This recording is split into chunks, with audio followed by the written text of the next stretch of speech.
রাজ্যসভায় বিজেপির প্রার্থী ঘোষণা, একটি আসন বিজেপির নিশ্চিত। সেই আসনে প্রার্থী হচ্ছেন রাহুল সিনহা।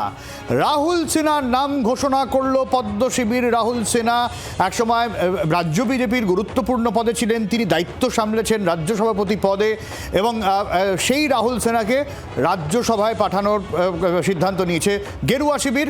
আরও আপডেট দেবে কমলাক্ষ রয়েছেন আমাদের সঙ্গে। কমলাক্ষ।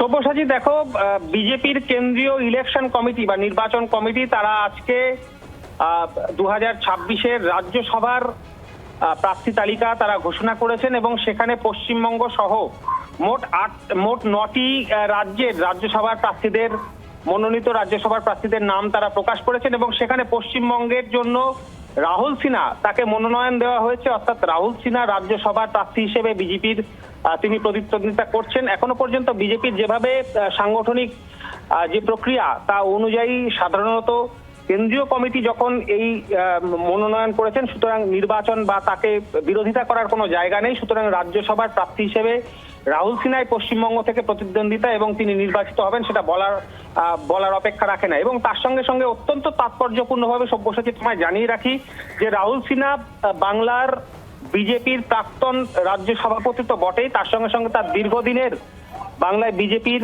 উত্থানের ক্ষেত্রে তার একটা সক্রিয় ভূমিকা রয়েছে এবং শ্রমিক জমানায় তিনি যে গুরুত্বপূর্ণ আসন বা গুরুত্বপূর্ণ দায়িত্ব পেতে চলেছেন সেটা শ্রমিক ভট্টাচার্য রাজ্য সভাপতি হওয়ার অনেক আগে থেকেই কিন্তু সেটা নিশ্চিত হচ্ছিল। তার কারণ শ্রমিক ভট্টাচার্য বারবার বলেছিলেন যে পুরনো বা যারা অতীতে বিজেপির সলতে পাকানোর কাজ করেছেন তারা কিন্তু দলে সক্রিয় ভূমিকা নেবেন এবং সেই অনুযায়ী কিন্তু অত্যন্ত গুরুত্বপূর্ণ আজকে এই রাজ্যসভার পদে রাহুল সিনহার মনোনয়ন। এবং তোমাকে জানিয়ে রাখি যে এই মুহূর্তে আমাদের কাছে যে আপডেট রয়েছে যে কেন্দ্রীয় সঙ্গে থাকো, ঠিক কি ভাবনা থেকে এই সিদ্ধান্ত, একটু আমি দেবজিৎ সরকার রয়েছেন বিজেপির প্রধান মুখপাত্র আমাদের সঙ্গে। দেবজিৎ বাবু। আমাদের কেন্দ্রীয় নেতৃত্ব, রাজ্য নেতৃত্ব সবাই মিলে এই নাম ঠিক হয়েছে।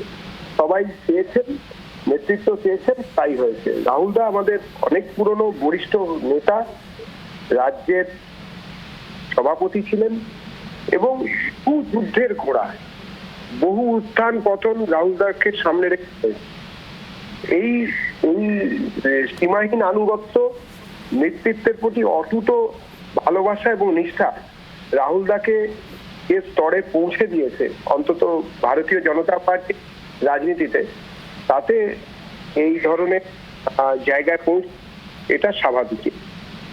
রাহুলদার জন্য বিজেপির তরফ থেকে, সমস্ত রাজ্য বিজেপির তরফ থেকে আমরা শুভেচ্ছা জ্ঞাপন করছি এবং আমরা মনে করি রাজ্যসভার সাংসদ হিসেবে রাহুলদা ভবিষ্যতে সফলভাবে রাজ্যবাসীর কথা রাজ্যসভায় তুলে ধরবেন। আচ্ছা, অনেক ধন্যবাদ। দেবজিৎ সরকার ছিলেন আমাদের সঙ্গে এবং সেই জায়গায় দাঁড়িয়ে এখনো পর্যন্ত নিঃসন্দেহে গোটা বিষয় নিয়ে গেরুয়া শিবিরের তরফেই প্রতিক্রিয়া, যেখানে রাহুল সিনহাকেই তারা যোগ্য মনে করেছেন এবং খুব স্বাভাবিকভাবে দীর্ঘদিন গেরুয়া শিবিরের কর্মী রাহুল সিনহা দীর্ঘ দায়িত্ব সামলেছেন, রাজ্য বিজেপির দায়িত্ব সামলেছেন এবং ঠিক সেই জায়গায় দাঁড়িয়ে রাহুল সিনহাকে রাজ্যসভায় পাঠানোর সিদ্ধান্ত নেওয়া হয়েছে বিজেপির তরফ থেকে। আমরা একটু তৃণমূলের প্রতিক্রিয়া নিই রাহুল সিনহা রাজ্যসভা গমন নিয়ে। জয়প্রকাশ বাবু রয়েছেন আমাদের সঙ্গে। জয়প্রকাশ বাবু। না, বিজেপির একজন যাবে, তাতে যাদের পছন্দ হবে তাকে পাঠাবে এবং সেক্ষেত্রে আগে শ্রমিক ভট্টাচার্যকে পাঠিয়েছে, এবার রাহুল সিনহাকে পাঠাবে। তাতে বোঝা যাচ্ছে যে নতুনদের থেকে পুরনোদের উপর ভরসা রাখছে। রাহুল বাবু যদি যান তাহলে বাংলার জন্য কিছু করবেন, এটাই আশা করতে পারি। আচ্ছা, অনেক ধন্যবাদ। জয়প্রকাশ মজুমদার ছিলেন আমাদের সঙ্গে। জয়প্রকাশ বাবু যে এটা বললেন একটা পজিটিভ দিগন্ত, যে বাংলার জন্য কিছু করবেন সেটা তিনি আশা রাখেন। আর সেই জায়গায় দাঁড়িয়ে রাহুল সিনহার এই বিজেপির রাজ্যসভায় তিনি যাচ্ছেন, খুব স্বাভাবিকভাবে গোটা বিষয়টা নিয়ে গেরুয়া শিবির যথেষ্টই উচ্ছ্বসিত। আমরা যেরকম দেবজিৎবাবুর সঙ্গে কথা বলছিলাম, এবং রাহুল সিনহা তিনি দীর্ঘদিন বিধানসভা ভোটেও লড়েছেন, ভোটে লড়ার অভিজ্ঞতা রয়েছে এবং তার দীর্ঘদিনের দলের অভিজ্ঞতা রয়েছে, রাজ্য স্তরে দল সামলানোর অভিজ্ঞতা রয়েছে এবং সেই জায়গায় দাঁড়িয়ে এইবার সংসদে বিজেপির রাহুল সিনহা।